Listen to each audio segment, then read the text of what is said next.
Simon Pipe, and I'm Anudda Bajan. Watch the day break from the shoreline, light rising above the horizon. Childhood for me, I think it was good. Slow the passing of time. I don't actually remember a lot of it. There's like a few little core memories. I remember a little bit of like kindergarten, like preschool, largely because my grand always used to tell me this story about how my first sports day, like they started the race and we all started running, and I was running and I realized that everybody was behind me, and so I stopped and like told everybody to go. And then like when they all passed me, I ran, so I like came last in the race. Yeah, it's kind of funny. I guess that's just a personality trait. That's was just a natural thing for me, and kind of has followed me. A refuge, a hideaway. Just you and I, no tears, no pain. Somewhere along the way, I discovered music. I think it would have been just before I went into Harrison College that I had a neighbor that had a guitar, and I played it a couple of times, and I was like, I need one of these. And my parents got me a guitar, like a real cheap kind of, like something that you couldn't play properly on, which is everybody's first guitar, right? Or almost everybody's first guitar. And I messed around a little bit.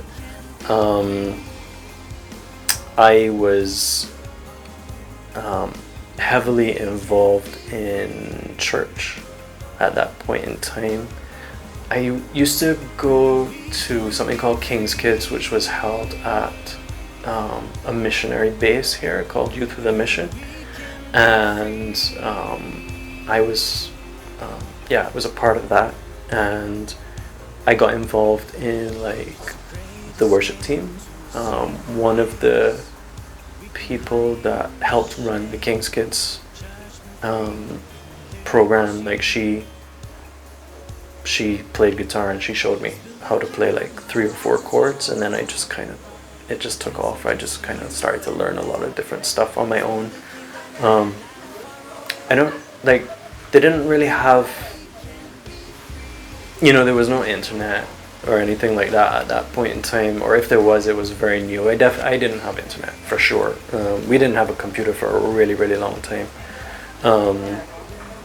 And so like I would learn stuff from like watching people perform on television. I would just kind of look at their hands and try to figure out like what they would be doing, like where they were placing their fingers, and I would kind of learn chords that way. And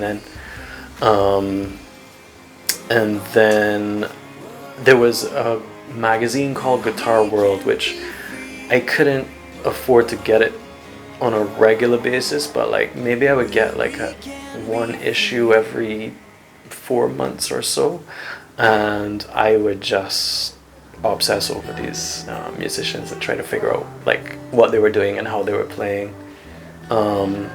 Read interviews with them. Yeah, music has always, from that point, always excited me, and it still does. So yeah, I would have been like 11, 12 to up until about 16, 17. I think I was leading worship at King's Kids. We also, like, they used to run these camps at the Youth with a Mission base, and I used to lead worship there, or at least be in the worship team there. And then I was in the worship team at the church. My parents became Christians around the time I was 11, and they started going to church, and it was a regular thing. So yeah, I started playing guitar in the worship team at the church, and then I was leading worship in the youth group. So music was just a big part of my life that whole time. At Harrison College, we had a music room. They had an amp. I think they had a bass guitar, and they had a drum set. And yeah, I would go in there sometimes and just make a ton of noise and really annoy Mrs. Millington, who was our music teacher.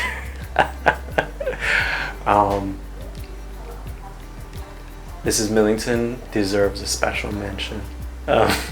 We had I don't know how you describe that relationship, man. It was funny because I was so excited about music, and I think she saw that and she liked that. I remember the first project we ever had to do on music, I did, and then, like a book about punk rock, basically, the origins of it, all the different subgenres, and I really got into it, and she gave me like an A+ for that project. And so there was that side, and then and then there was like there was a very different side as well, like where she would just be, I feel like Mrs. Millington was like such a talented musician, and having to teach these kids that generally speaking did not care really annoyed her. I think it was tough for her. And honestly, like I gotta say, you're learning music, and I do understand that a recorder is a very affordable instrument, but oh my god, who wants to grow up to be a recorder player, so yeah, I would be making a ton of noise in the music room, and she's just like, can you just not? Yeah, we had a couple of really good interactions and a couple of the opposite, but I think I appreciated her then because she was just so straight with you. Like, there wasn't any part of Mrs. Millington that you were wondering if she was being honest, or she was very, very, very straight, very blunt. And I think I've come to appreciate her more now. I have kids of my own. I understand how, like, I can see how it could be stressful to have to teach multiple classes of 30 odd students. 28 of them don't care, so yeah. And all that to say, I failed music in third form. I had no intention of keeping it. And it's funny because I wanted to do music, but I had no intention of keeping music as a subject.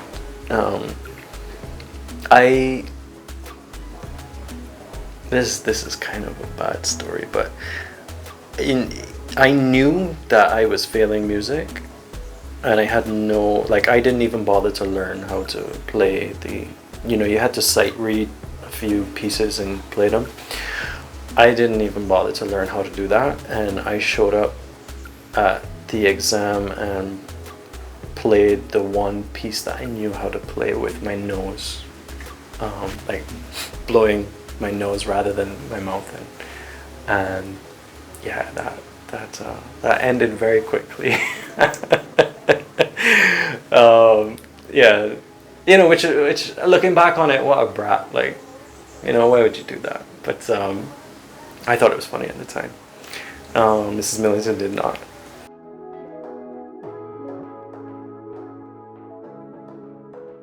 At some point along the line,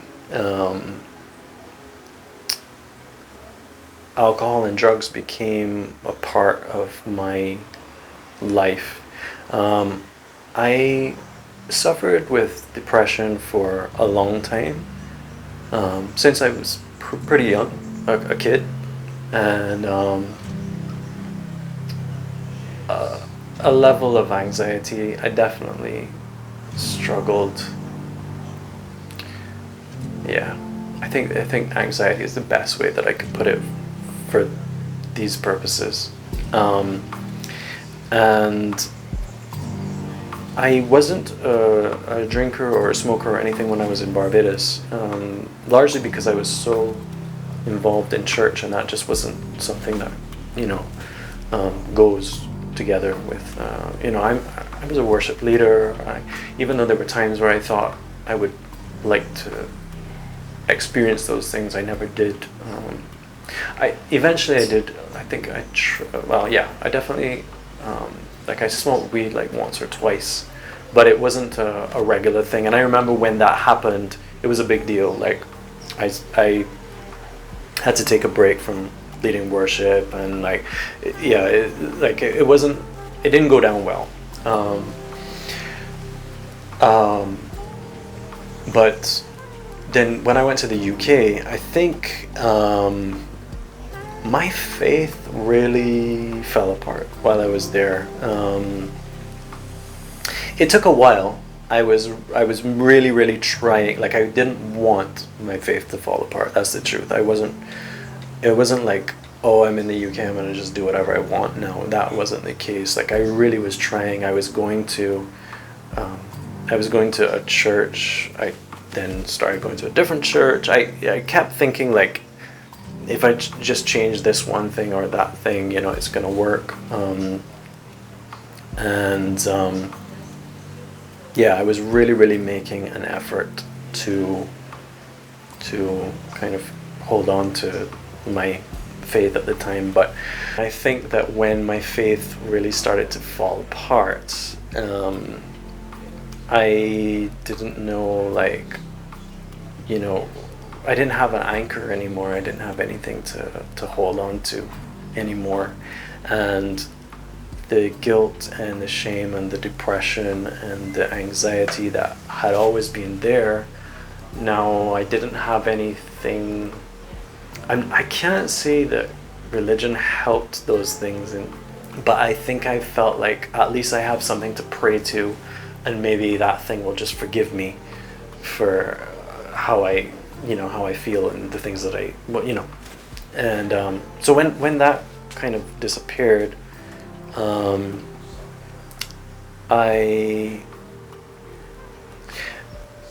the way that I discovered alcohol, as far as I can recall, is that I was very unsociable. I didn't used to go anywhere or hang out with anyone, and I had a couple of friends that lived at the hostel that I lived at, and they were like, why don't you come to the bar and hang out? And I would constantly be saying, no, I can't. And this one night I went to the bar. I just agreed to go this time, and I drank, and I remember after finishing that first drink thinking, why didn't anybody tell me about this before? Like, I didn't feel as sad. I felt like I could be sociable. I was chatting with other people. I enjoyed it. I had a good time. And I had been struggling to sleep for a long time. I couldn't get to sleep. And then when I could sleep, I would sleep for an hour, maybe two, and then I'd be up. And after I drank, I realized that I felt calm enough to go to sleep, and it progressed pretty quickly, because I realized that this thing could help me get to sleep as well as help me be sociable. And I decided, rather than go to a bar and spend, you know, £3 or £4, I would just go to a shop and, you know, buy a case, or, you know, a 6-pack or 12-pack or whatever. And from very early on, like, most of my drinking and drug use has been alone. It's not been a party for me. You know, I would take that back to my room and just drink. And you know, on the odd occasion I would go out with friends.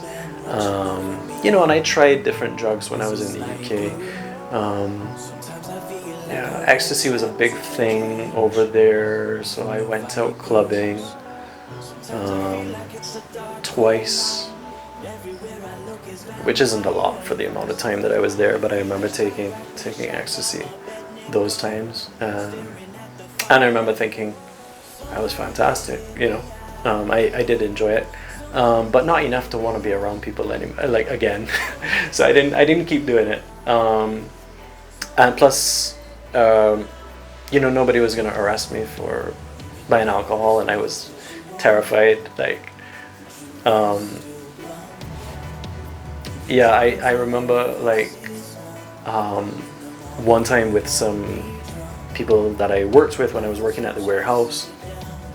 There's drugs used to kind of be a part of that job to some degree, and I do remember one night, me and one other guy were doing speed, and basically, you know, you'd normally you're it's powder, so you're inhaling it. So we'd normally go to the bathroom and use it, but they had somebody stationed in the bathroom to make sure that nobody does drugs in the bathroom. And this guy was like, I'm gonna call the police on y'all.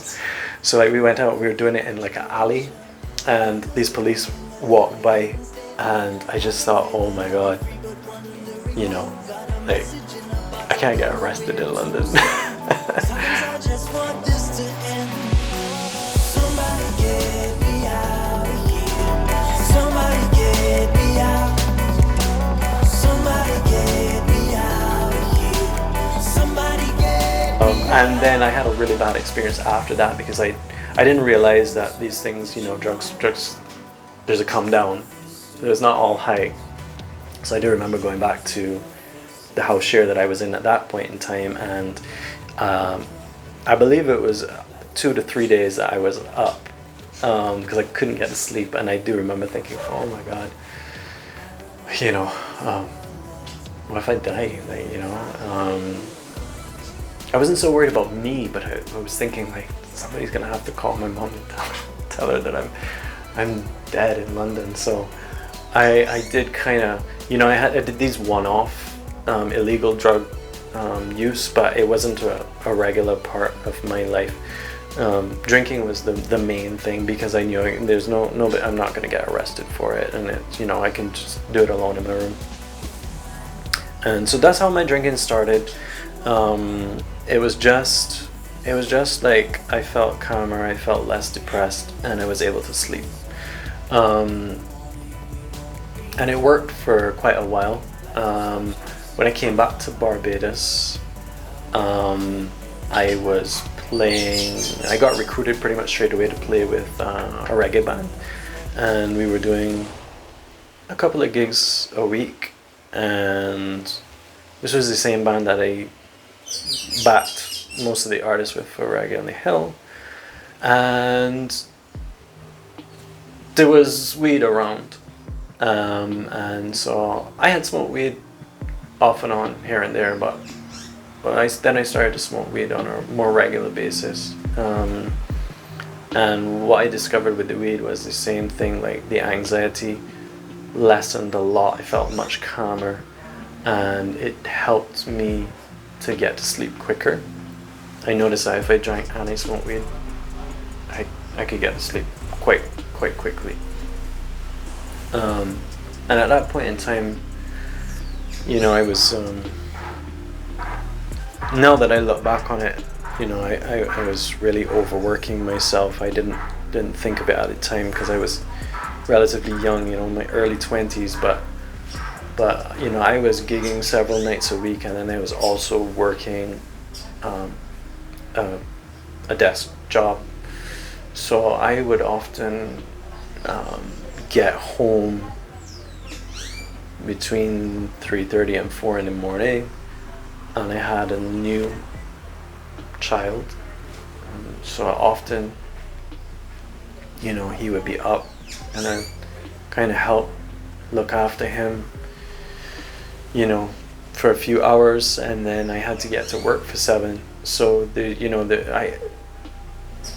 wasn't a lot of rest. There wasn't a lot of. It really is like a hazy period, because I just was going, and I was living off of caffeine, alcohol, and weed. And I thought everything was fine, because it seemed like it was okay. then basically everything that I was doing slowly stopped working. The alcohol would sometimes worsen the depression, and I would often find that I was more anxious. Sometimes the weed would calm me, but sometimes it would actually make me more anxious as well. I had no idea that I had any kind of underlying mental health conditions. I honestly just assumed that everybody felt depressed most of the time. I thought it was just that's normal. That's the normal state that most people are in. So yeah, basically it got pretty bad, and I ended up in a doctor's office, and this doctor referred me to a psychiatrist, and that was, I don't remember exactly how old I was, but early 20s, maybe mid 20s, and that was when I was diagnosed bipolar disorder type 2, and I believe generalized anxiety disorder was the other thing. And so then, like, she gave me some direction, and I read up a little bit, and I started to understand, like, maybe why I feel certain ways.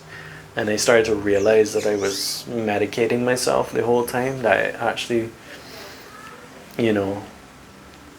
I was attempting to stabilize myself by using substances.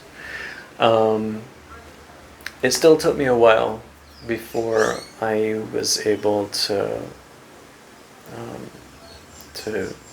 get sober for the first time.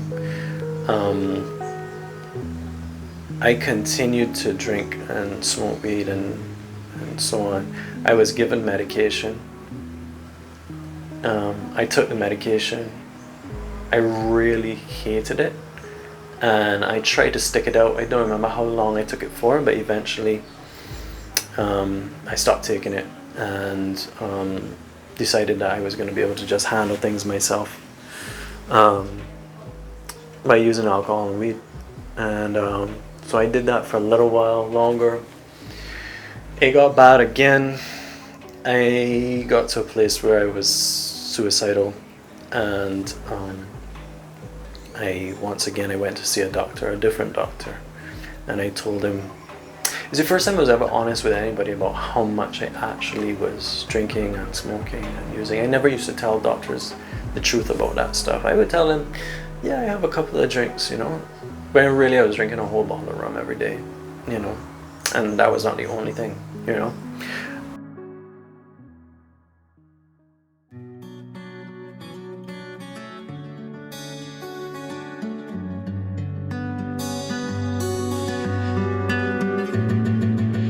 There's a man overboard. Does anyone here know how to swim? Open water, he dived right in, screaming something about washing away sins. Been trying to run away from our vices, been going through a spiritual crisis. Is it living if it feels so lifeless? Seen enough wrong, can you show me where right is? I've been shooting for numb, I've been shooting for numb, but it's not comfortable, not comfortable. I've been shooting for numb, I've been shooting for numb, but it's not comfortable, not comfortable. Not a day goes by that I'm not itching for a reason to get high. It's not comfortable, not comfortable. Not a day goes by I'm not itching for a reason to get high. It's not comfortable, not comfortable.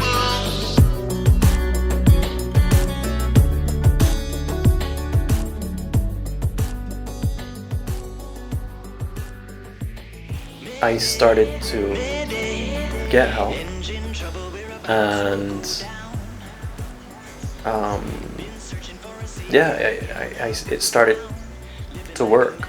What I was doing, I became part of a community of people who were recovering, and I managed to start to stay sober. They told me one day at a time, just take it one day at a time. Don't try to set yourself some lofty goal, don't try to be like, I'm gonna stay sober for a year or 6 months or whatever. They told me just don't drink today. And obviously, well, I shouldn't say obviously, because I've heard people say, like, there's a kind of a joke in the recovery community about like California sober, which is people that don't drink but smoke a lot of weed. But I kind of, my understanding was that the goal isn't to see how much I could get away with. The goal is to become clean and learn about myself and figure out, figure out why I do the things that I do, why I use the drugs that I use, and basically form a healthier approach to life. So I did this for a few years. I would say around the 2-year mark, I was 2 years sober. I stopped doing a lot of the things that I knew that I was supposed to be doing. I felt as though I was okay. I would be okay. And there were a few people around me who were like, why do you have to go to these things every day, and why do you have to talk with these people? It seemed like a lot to some people around me, and I kind of thought the same thing, like maybe I'm okay, maybe I don't need to put in all this effort anymore. I've managed to stay sober for 2 years, so I'm on a good path. I just got to keep doing that. Somewhere along that journey, I got back on medication for the bipolar disorder, and that was going okay. But I decided that I was feeling okay, and I don't need to take that amount of medication anymore. So I was thinking, maybe I need to be on medication, because I was told you're going to be on medication for the rest of your life. But maybe I could get away with taking less of it. So I started to lower the dosage of what I was taking. And when I did that, things went haywire. I went back to a doctor a day. I had lowered the dosage. I had a break during the day from the studio work I was doing, and I had gone to the beach and gone for a swim out by Accra, and there's a reef out there.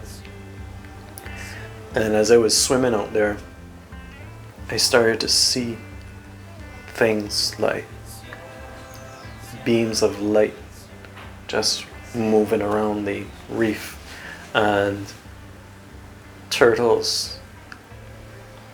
And now there are turtles out there, so I don't know if the turtles were real or not, or if one of them was real and some were not, but the turtles were like communicating with me. And I was clear enough in my head to know this can't be real, so this is a bad sign. So I swam back in, went home, changed, and went down to this doctor. By the time I got to him, I was in a really, really bad state. I was severely paranoid, and just struggling.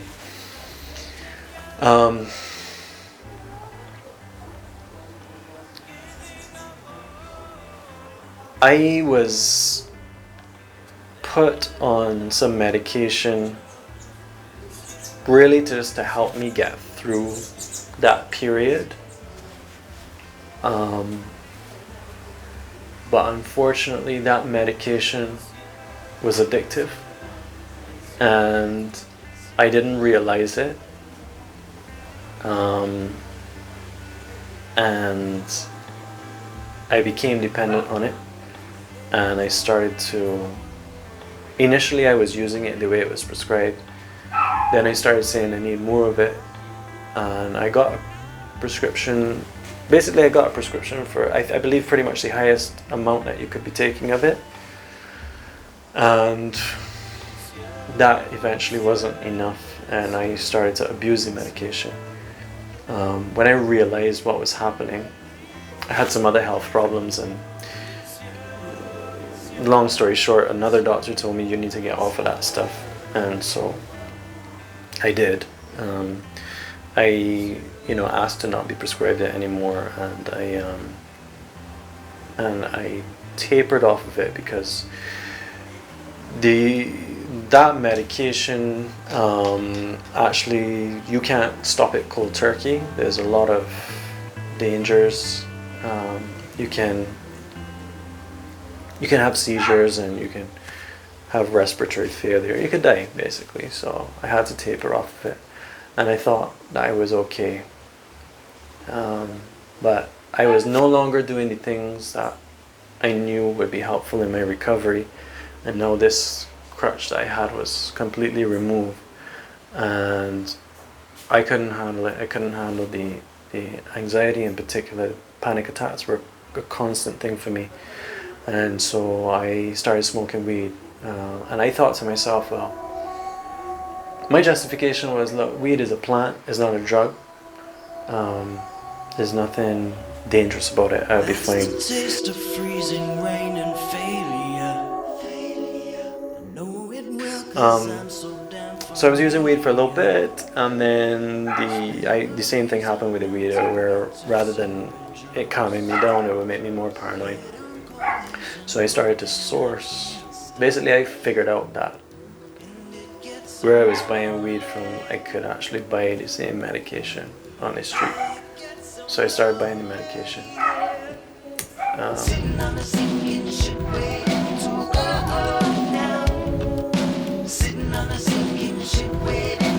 I mean, well, from there I had relapsed, really. I didn't even realize that at the time. I thought I was okay.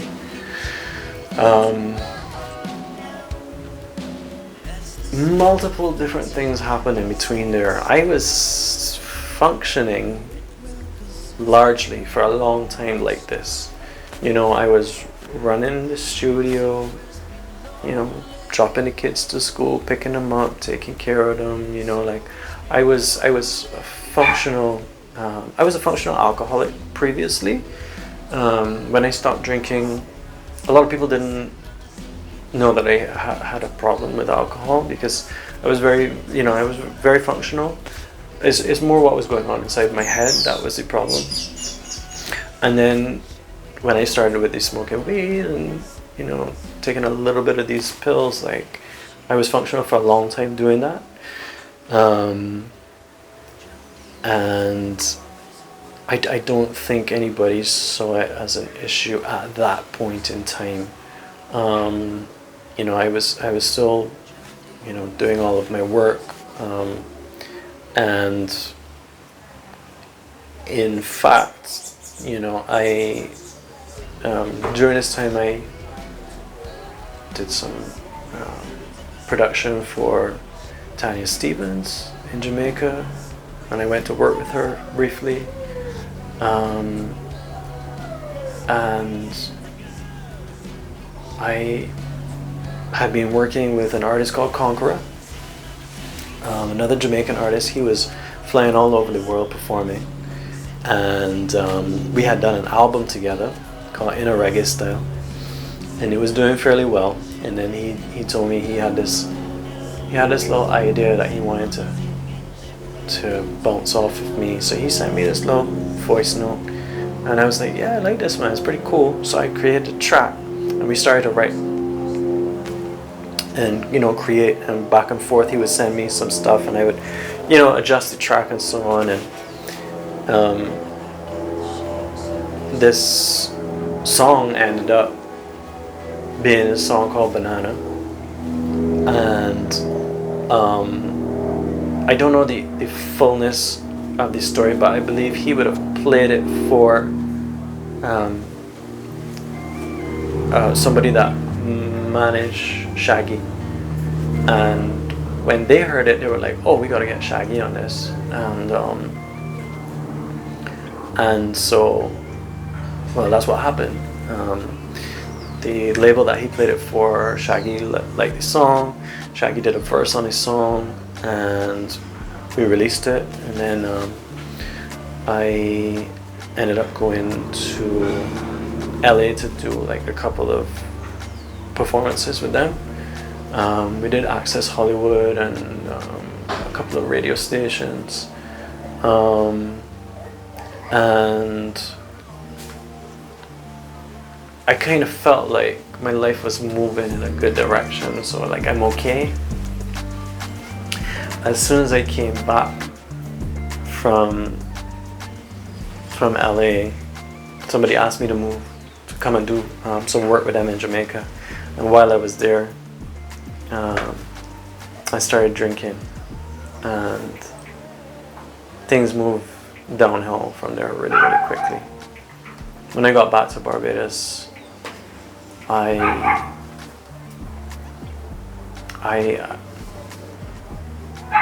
pretty much went straight into full-on addiction, and I started using harder drugs. And once I started using the harder drugs, things went downhill really quickly. I went from functional to not functional very, very quickly. And yeah, it was not a good time for me or for anyone who was around me and anyone who loved me and cared about me. I didn't realize that at the time. I thought because of my use, again, I wasn't going out partying. I was using at home alone, sometimes in my studio alone. My wife at the time and kids, they would be sleeping, I would be using the whole night. I thought, well, it doesn't really matter, like it's not affecting them, but that wasn't the case, and it got worse. It got really, really bad very quickly, to the point where I was just constantly dishonest about everything. I was just everything.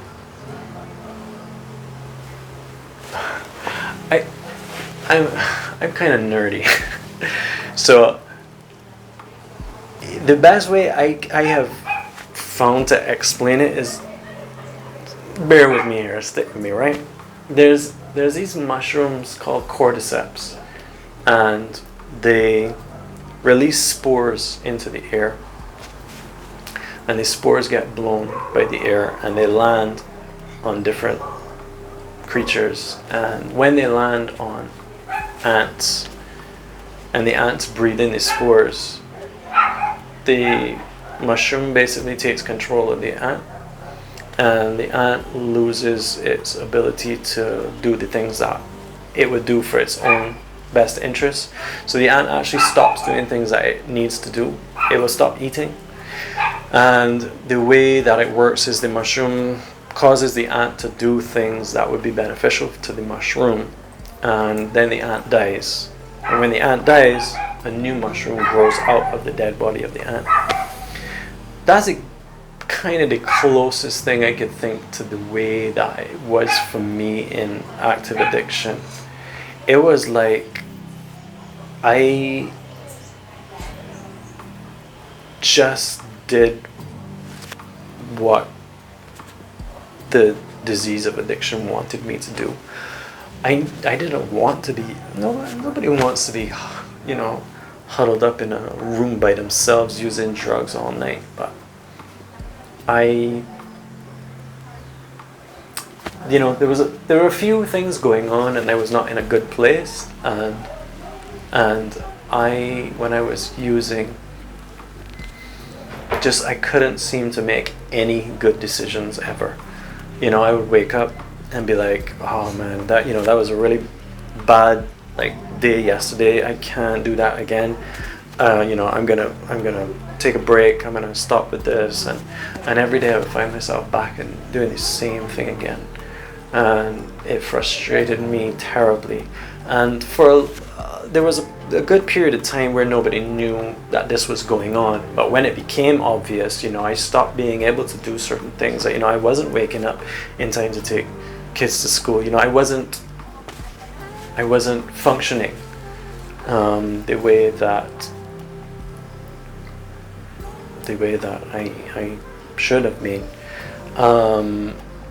You know, by that point, I was so, this thing had completely taken me over, and I was incapable of making any rational, good decisions.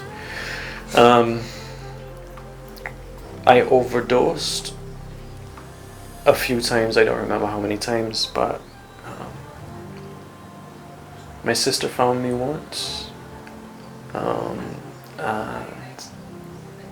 you know, in a bad state. Obviously, I had to be taken to emergency room, and you know, yeah, they had to do whatever they have to do to kind of stabilize you. And I believe it was at that point that I spoke with the psychiatrist who I was seeing. She didn't know the fullness, but she knew that I had had trouble with addiction to the medication,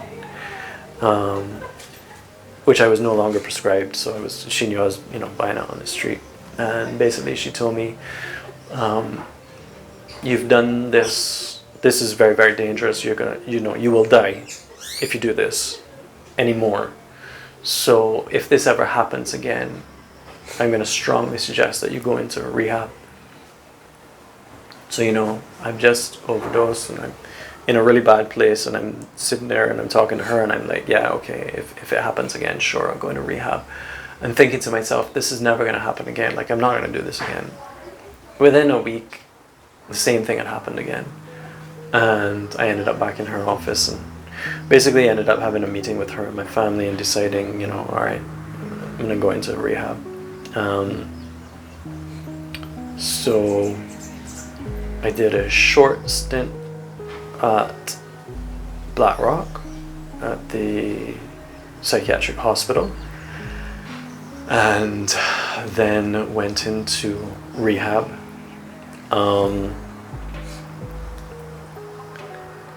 I was in such a bad place.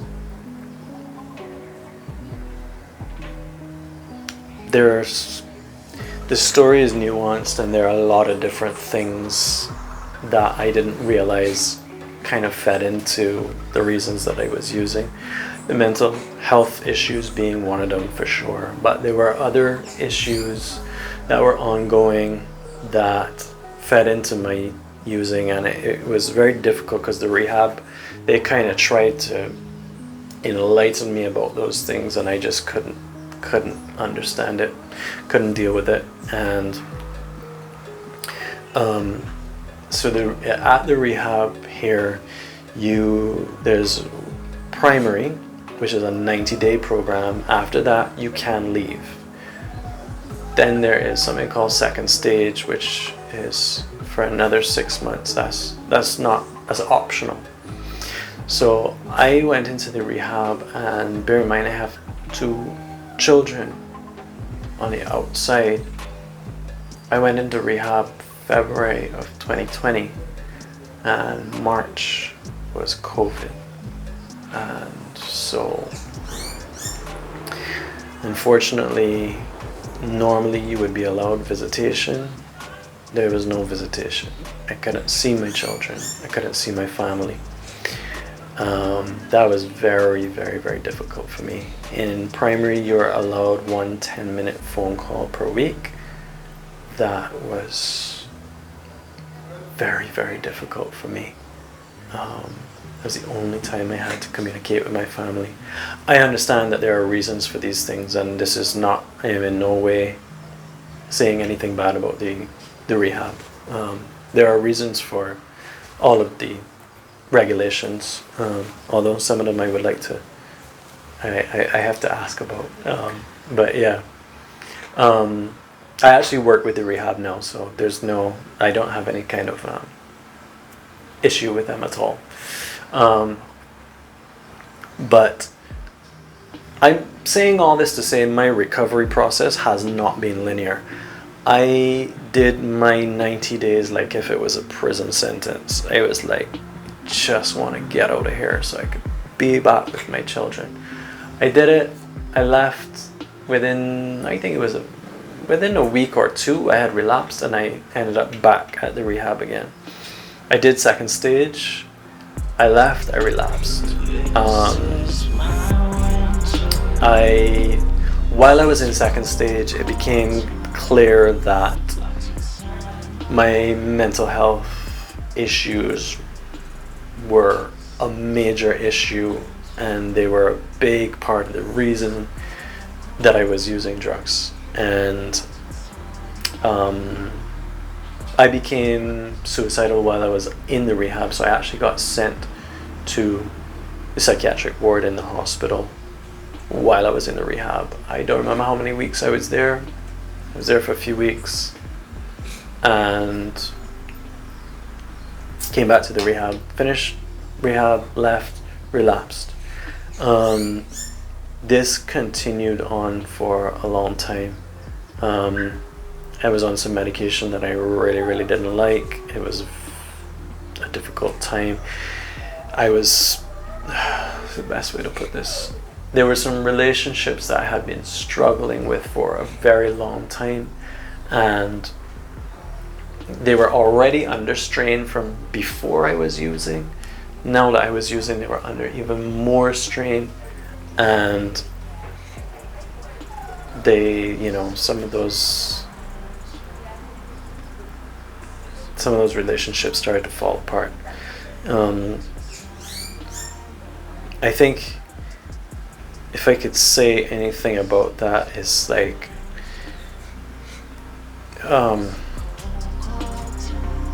addiction is horrible for everyone.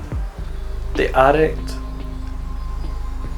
feels, well, I should just say me. I don't know about everybody, but for me, I felt guilty and ashamed all the time. I honestly had given up on myself. I didn't think it was worth being alive anymore, because everything that I wanted to do, I didn't do, and everything I didn't want to do, I was doing. And that weighs on you after a time, When you get the opportunity to get clean and then you relapse, it's a blow to you, You're like, I can't believe that I did this again. And the truth is, I did not love myself at all. I hated myself. And,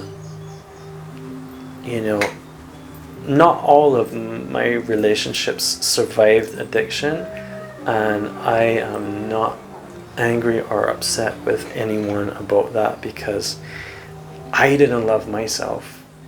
I was fed up with me. So I totally understand if other people were as well. I relapsed. When I say relapse, I wasn't, when I relapsed, I wasn't like going out for weeks or days or anything. What it was is literally, I would have a few weeks or a few months or whatever clean. I would pick up a drug or a drink. The last time I relapsed on alcohol. I literally just drank about a glass worth of rum, and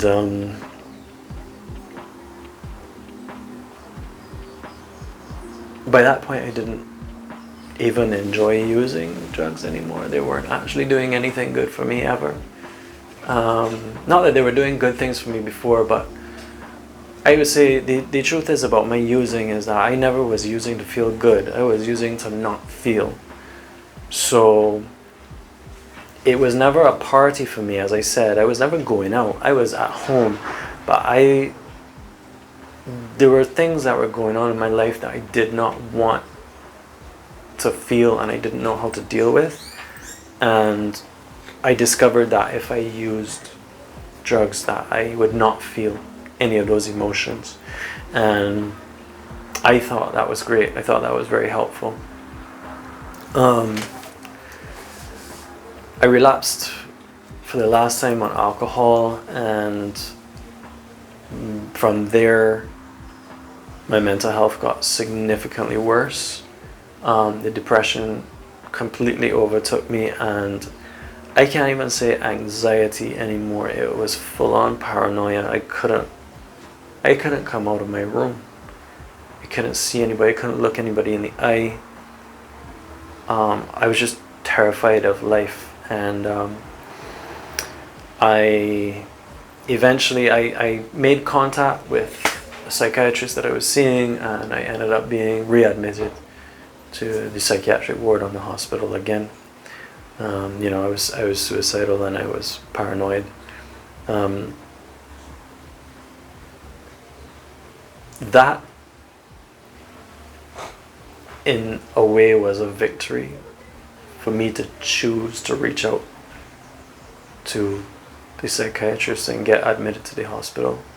As depressing as that is, it was like I had gone to the point where I was like, I don't want to use drugs anymore. Like I honestly wanted to be dead, but this whole time, it's always in my head, like, I can't do that to my kids,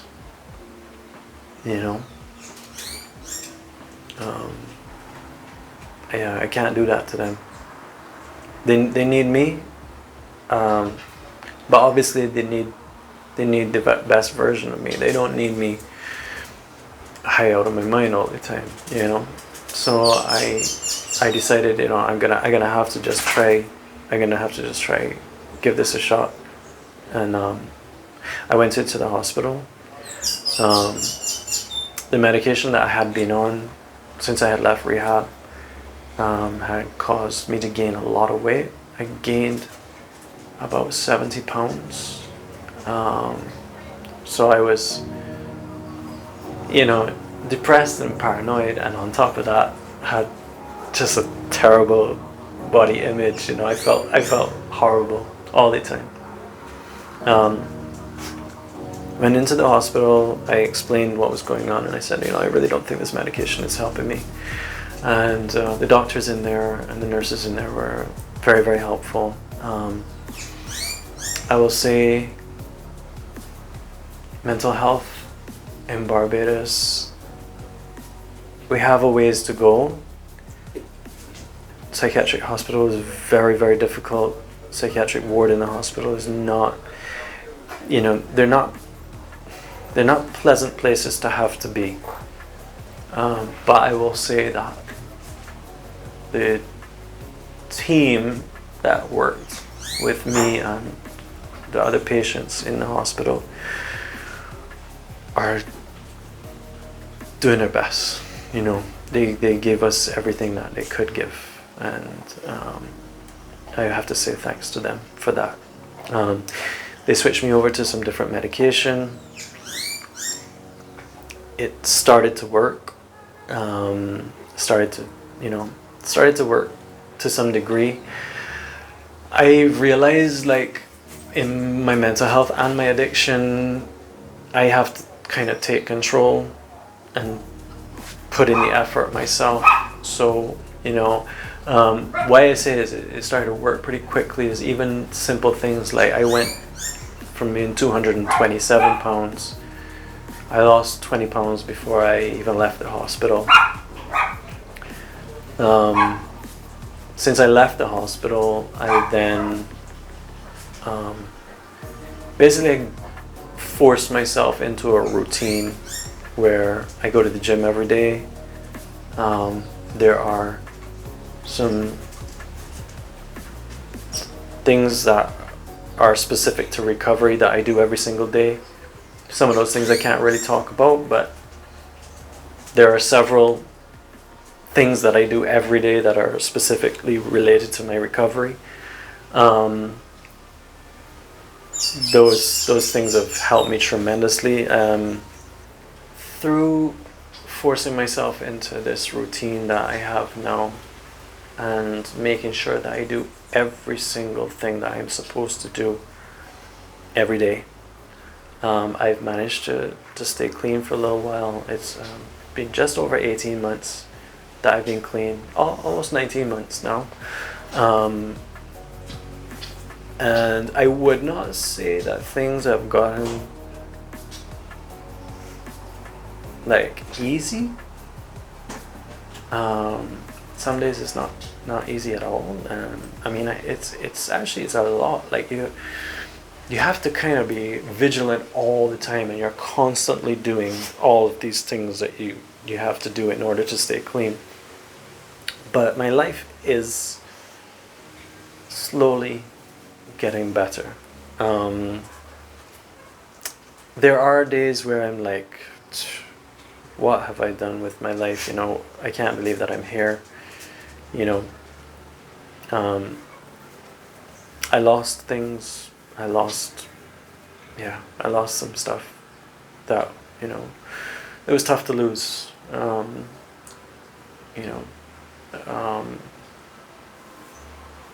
But I think that I'm making progress, and I think that I'm headed in the right direction. I'm able to give back now, which is a big deal to me, because there was a point in time where I just thought it was a complete waste of space. You know, I really just felt like there was no point in having me around. I'm not helpful to anyone. I'm not useful. So to be able to, you know, I go up to the rehab and I do some work with the guys there.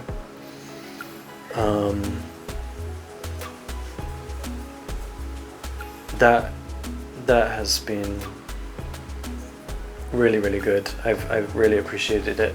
I will be honest and say, every time I go there, I think to myself, please don't let me end up here again. Please don't let me end up here again. And I am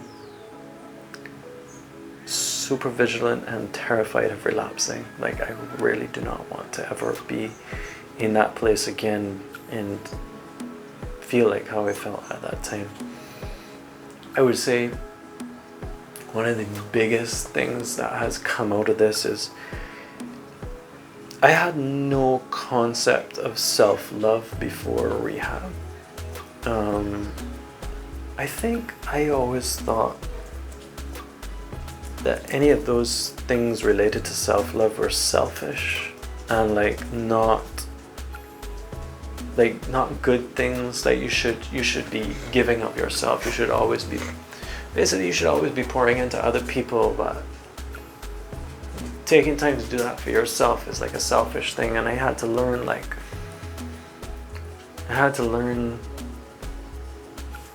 I cannot say that I've come to the point where I can say I love myself, but I come to the point where I'm getting better at it every day. I think the turning point for me was one of my counselors from rehab said to me something along the lines of like, how is it working out for you not loving yourself? You know, how's that going? You're not able to be the kind of dad that you want to be, and your kids are always the thing that you bring up. Whenever you bring up reasons that you're in recovery, your kids are always the first thing that comes up. And yet, since you don't care about yourself, you're not capable of caring about them.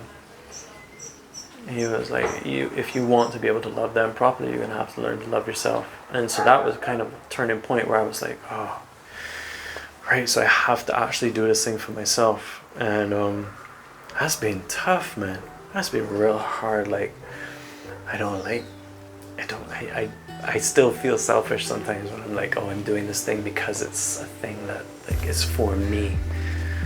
But I'm getting better at it because I think I realize, like, if I don't do this for me, then I can't give to anyone else. I've had the pleasure of being able to speak to a few different demographics, and some students were the last group of people that I spoke to, and I just kind of realized like how this is a story that I didn't really want to tell for a long time, and even now I'm cautious about how I tell it because like I'm just cautious that I only talk about myself, and because my addiction and my recovery has affected other people, and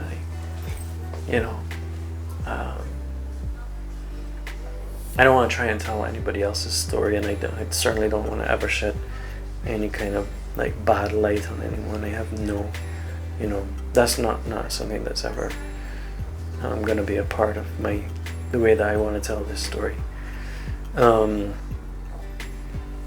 But what I have realized is that maybe this story is worth telling, because every time I tell it, somebody, sometimes multiple people, will come and say like, that really helped me, like I go through this thing or I go through that thing, and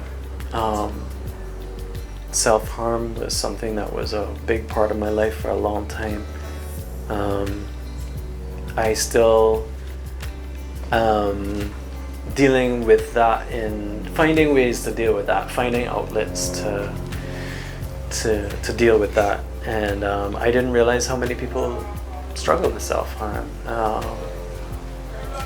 how many people struggle with loving themselves, taking care of themselves, how many people are struggling with their mental health.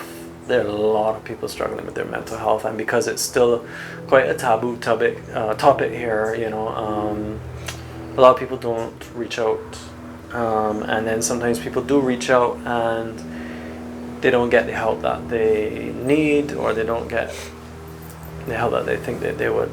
Like, I know, like, my journey with my mental health was a long one, and it was tedious and it was difficult, and it's still ongoing, so like if I can be helpful in that way, then that's great. And then I've discovered that there are a lot of people who don't struggle specifically with drug addiction or alcohol addiction, but they're struggling with addiction in some other form, and it may not be as detrimental. Obviously, you don't find people on the street from eating too much sugar. So yes, if you're doing hard drugs, it's the consequences are greater. But I was told, and I've come to see this be very true in my life. You have the disease of addiction, and it will find ways to work itself into your life in whatever way it can. So you got to really look at yourself. You got to deal with yourself. You got to deal with your issues, your problems. I've noticed it, like I put down the drugs and the alcohol, and then there was a point in time where caffeine and nicotine just took over for me. I was smoking, and I quit smoking. I was vaping. I came to realize that those things were not helpful, for sure. Unfortunately, also for my mental health, caffeine is a big no-no. So I cut those things out. I don't use any caffeine or nicotine anymore. The next thing that happens is chocolate. If it's not that, it's some other sweet thing. There's always some way. Like, even at one point, I found myself obsessively exercising. Going to the gym 6 days. Sometimes I go the 7th day, not resting. I wouldn't say I have body dysmorphia, but I have issues with how I look. So I would constantly be like worried about, I'm too this, I'm too that. Coming from being overweight, and when I lost the weight, and then I'd be like, I want to keep getting skinnier and skinnier and skinnier, and then at one point it was like, I want to put on some muscle. And it's just a constant, like, I found myself obsessing over that, and going to the gym. Like, the gym had become another thing, so I had to kind of just keep scaling back and keep looking at myself and keep making sure that I'm doing healthy things. I guess even healthy things can, you gotta, when you're somebody that deals with addiction, you definitely gotta keep an eye, because it will make its way into your life any way that it can. So by no means have I become perfect. Far from, and there's so, I often have these moments of, where are you going with your life, but I think it comes back to that thing that I was told way back when I first got sober. It's just, you gotta just take it a day at a time. I believe that once I continue to do the things that I'm supposed to do, that I will get better, things will get better, and I will be able to be the person that I want to be and I need to be, I have moments of being really embarrassed and ashamed because I feel like I was a good person, and then there was this period of time there where addiction took over and I wasn't a good person at all. And I'm grateful to be able to be closer to that person that I want to be today.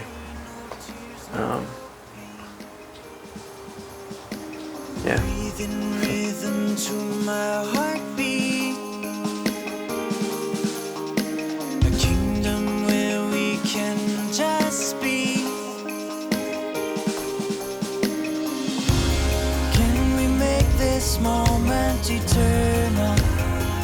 I'm Simon Pipe. I'm a dad, I'm a musician, I'm a recovering addict, and I'm just another Bajan. Let's build a kingdom in a land far away. A castle just for you and me. Let's build a kingdom in a land far away. A place where we can be free. So yeah, there is help.